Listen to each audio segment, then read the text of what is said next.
गुरूर से खबर है, जहाँ मानवता और सेवा का संदेश देते हुए प्रसिद्ध नारी वैद्य एवं समाजसेवी गुरुदेव वीरेंद्र देशमुख ने गोबरा नवापारा निवासी दिवंगत प्रदीप कश्यप के पीड़ित परिवार की आर्थिक सहायता कर संवेदनशीलता का परिचय दिया। प्रदीप कश्यप की 11 जुलाई को 2 बच्चों की जान बचाने के प्रयास में नदी में डूबने से मौत हुई थी। उनकी असमय मौत के बाद पत्नी, 3 छोटे बच्चे और दिव्यांग छोटे भाई के सामने आजीविका का गंभीर संकट खड़ा हो गया है। घटना के कई दिन बीत जाने के बावजूद परिवार को अब तक किसी प्रकार की सरकारी आर्थिक सहायता नहीं मिल सकी है। घटना की जानकारी मिलने पर बालोद निवासी गुरुदेव वीरेंद्र देशमुख स्वयं गोबरा नवापार पहुंचे और मोक्षधाम फाउंडेशन एवं 64 योगिनी मंदिर लिमोरा के सौजन्य से पीड़ित परिवार को 31,000 रुपये की आर्थिक सहायता प्रदान की। सहायता मिलने पर परिवार ने राहत की सांस ली और गुरुदेव वीरेंद्र देशमुख सहित सहयोगी संस्था के प्रति आभार व्यक्त किया। जानकारी के अनुसार 11 जुलाई की दोपहर लगभग 2:30 बजे प्रदीप कश्यप अपनी पत्नी मंगला कश्यप के साथ नदी में कपड़े धोने गए थे। इसी दौरान उन्होंने देखा कि 2 बच्चे नदी के तेज बहाव में डूब रहे हैं। बिना अपनी जान की परवाह किए प्रदीप तुरंत नदी में कूद पड़े और दोनों बच्चों को सुरक्षित उथले पानी तक पहुंचाने में सफल रहे। हालांकि इस दौरान उन्होंने काफ़ी मात्रा में पानी निगल लिया था। बच्चों को बचाने के कुछ क्षण बाद वे स्वयं नदी में लापता हो गए। अस्थायी लोगों द्वारा देर शाम तक खोजबीन की गई, लेकिन उसका पता नहीं चला। अगले दिन उनका शव घटनास्थल से लगभग आधा किलोमीटर दूर बरामद हुआ। प्रदीप की असहायक घटना से पूरे क्षेत्र में भाव कर दिया। सहायता प्रदान करने के दौरान नागेश्वर कश्यप, मालखान साहू, महेश साहू, संजू कश्यप, शिवेंद्र साहू सहित परिवार एवं गाँव के अन्य लोग मौजूद रहे। प्रदीप कश्यप का परिवार अत्यंत साधारण आर्थिक स्थिति में जीवन यापन करता था। परिवार की आजीविका मुख्य रूप से राजिम में पिंडदान करने आने वाले लोगों को पूजा एवं पिंडदान की सामग्री बेचने से होने वाली दैनिक आय पर निर्भर थी। परिवार में पत्नी, 3 छोटे बच्चे और 1 दिव्यांग भाई हैं। प्रदीप ही पूरे परिवार के एकमात्र कमाने वाले सदस्य थे। ग्राम बेड़ी बालोद निवासी गुरुदेव वीरेंद्र देशमुख लंबे समय समाज सेवा के क्षेत्र में सक्रिय हैं। मोक्षधाम फाउंडेशन लिमोरा के संस्थापक के रूप में वे जरूरतमंदों की सहायता के लिए लगातार कार्य कर रहे हैं। शिक्षा, स्वास्थ्य, आपदा राहत के क्षेत्र में भी उन्होंने उल्लेखनीय योगदान रहा है। उन्होंने भंडेरा में आगजनी से प्रभावित परिवार को 1 लाख रुपये, निकुंज दुर्ग में एक पीड़ित यादव परिवार को 25,000 रुपये, जगन्नाथपुर बालोद में एक पीड़ित पत्रकार को 25,000 रुपये, मौर्य कला धमतरी में पीड़ित साहू परिवार को 51,000 रुपये तथा चारवाही बालोद की एक गरीब बालिका की शिक्षा के लिए 51,000 रुपये की सहायता प्रदान की। इसके अतिरिक्त पुरदा दुर्ग स्थित विद्यालय में कक्ष निर्माण के लिए 8 लाख रुपये तथा बेलोदी स्कूल में मंच एवं टिनशेड निर्माण के लिए भी सहयोग राशि उपलब्ध करा चुके हैं। समाज सेवा में उल्लेखनीय योगदान के चलते उन्हें अखिल भारतीय परंपरागत वैद्य महासंघ का राष्ट्रीय उपाध्यक्ष भी बनाया गया है। इस अवसर पर गुरुदेव वीरेंद्र देशमुख ने कहा कि मनुष्य जन्म का सबसे बड़ा उद्देश्य मानवता की सेवा करना है। किसी पीड़ित परिवार को समय पर थोड़ी सी सहायता मिल जाए तो उनके लिए बड़ा सहारा बन जाती है।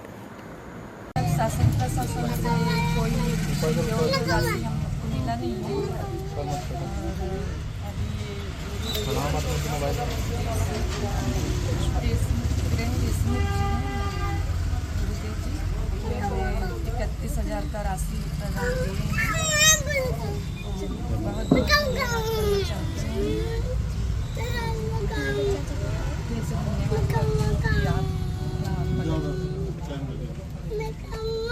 राजिम के गोबरा नवापारा में पहुंचे हैं।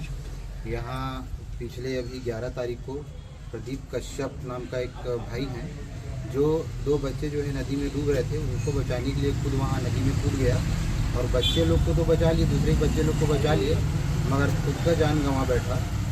ऐसा महान पुरुष जो अपना शरीर खो करके, अपना जान गंवा करके दूसरे 2 प्राणियों का जान बचाए, 2 लोगों का जान बचाए और खुद जो है डूब करके अपने शरीर को त्याग दिए। ऐसे महान पुरुष को मैं चरण छू करके, छायाचित्र का चरण छू करके प्रणाम करता हूं।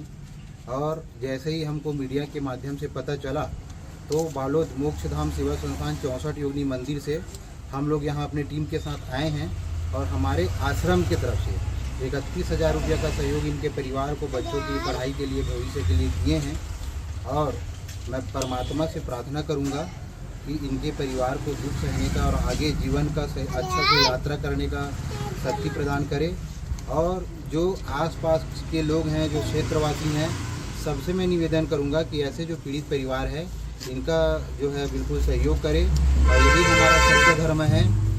जैसे मैं एक अगर संत हूँ तो संत का कर्तव्य वही है कि लोगों के दुख सुख में काम आ जाए और उनको सहयोग करे। विषम परिस्थिति में वही सच्चा साधना होता है।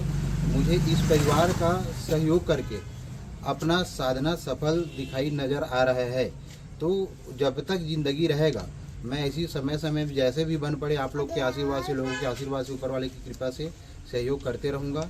और मेरा सहयोग करने का उद्देश्य ये है, मैं चाहता हूँ लोग जो है लोगों को देख करके ईर्ष्या द्वेष तो सीख लेते हैं, मगर एक दूसरे का सहयोग करना क्यों नहीं सीखते, ये सबसे विडम्बना है। तो मैं चाहता हूँ कि जब तक ज़िंदगी है एक दूसरे का सहयोग करते हुए ज़िंदगी जिए और आनंद पूर्वक छल कपट ईर्ष्या द्वेष को त्याग करके भाईचारा के भावना के साथ ज़िंदगी जिए। क्योंकि मैं तो जो पीड़ित परिवार है, दुखिया हैं, असहाय हैं, उन्हीं को अपना परिवार मानता हूँ और उन्हीं की ज़िंदगी जीता हूँ और जीता रहूँगा। कश्यप है और ये घटना शनिवार दिन 11 तारीख को दोपहर के 2-2:30 बजे के आसपास में हुआ था।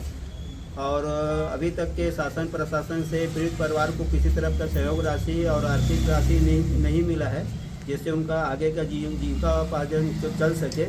और बालोद जिला से जो गुरुदेव जी आए हैं और उनके तरफ से परिवार वालों को 31,000 रुपये का सहयोग राशि जी दिया गया है परिवार वालों को, जो बहुत ही बड़ा सराहनीय है परिवार वालों के लिए, क्योंकि उनके पास जीने के लिए अभी फ़िलहाल किसी प्रकार का कोई साधन नहीं है। तो अभी उसी पैसे में उन लोगों का अभी आगे का जीवन यापन चलेगा।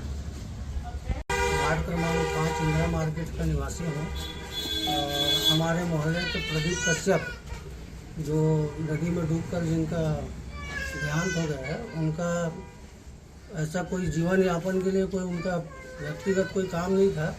ये खाली अस्थि विसर्जन का जो काम होता है उसमें वो एक छोटा सा व्यापार जो जजमानों को ला करके इधर उधर पूजा सामान दे करके अपना जीवन यापन करते थे और उनका ऐसा कोई मुख्य व्यवसाय नहीं है और उसी में अपना जीवन यापन चला रहे थे और अचानक घटना घट गया। और अभी हमारे बालोद जिला से गुरुदेव जी आए हुए हैं, उनके तरफ से अभी क्या बोलते हैं उनके परिवार को 31,000 रुपये की राशि गुरुदेव जी की तरफ से आशीर्वाद स्वरूप उनको दिया गया है। और उनके बाल बच्चों के लिए अभी जो भविष्य में अभी उनके लिए जो बहुत ज़रूरी है, क्योंकि उनके पास अभी जीविका के लिए कोई साधन नहीं है। उनकी पत्नी एक अकेली है और उनका एक देवर भी है, वो भी अपंग है, उसमें उनका कोई कमाने धमाने वाला कोई नहीं है। तो अभी गुरुदेव जी के जो आशीर्वाद मिले उनसे उनको बहुत बड़ा राहत मिलेगा।